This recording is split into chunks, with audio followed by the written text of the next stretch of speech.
I'm Jennifer Riggins. I am a freelance technology journalist. I love to host a panel. Journalism is about the interview conversation. I think more and more, because of AI, we're going to want smaller interactions.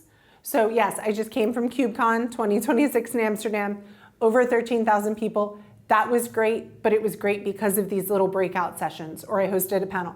Personally, I like to host all women panels, and they're usually exceptional women in tech, but somehow they're often missing from panels.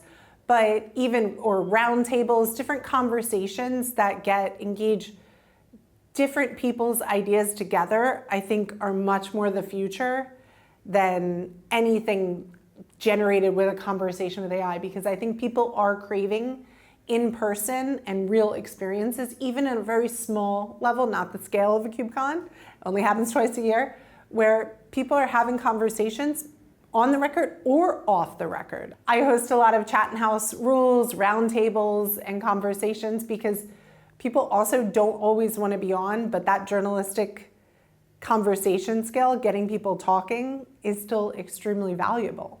I was just asked how I feel about the representation of women in the tech sector.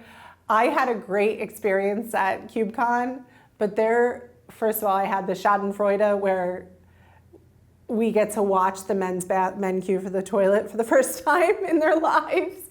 But there are more full-bodied beards with glasses, that combo from like Guess Who, at the event than there are women, at least not working the booths. That's ridiculous, but it's open source. So that has this whole other issue that people get jobs from open source. It's a wonderful thing. We all get to benefit from open source.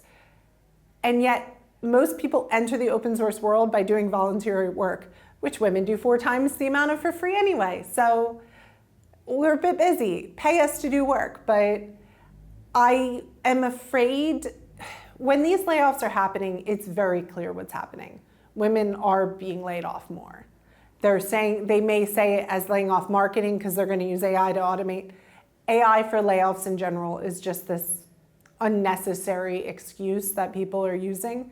They've overspent and they're not being very sensible about layoffs, and they're just looking for who they think they can cut that won't complain about it. So as a woman in tech, I'm constantly frustrated, but also I do something about it. This is a great message to PR professionals. You want me to talk to people? I'm far more likely to talk to people if you do the work on diversity for me. And that's not just women, that's people of color, non-binary people, trans people. These are the people I want to talk to and elevate their voices.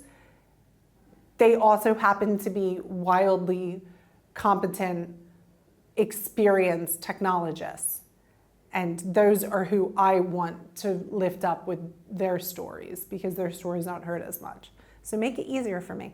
Pitch me that.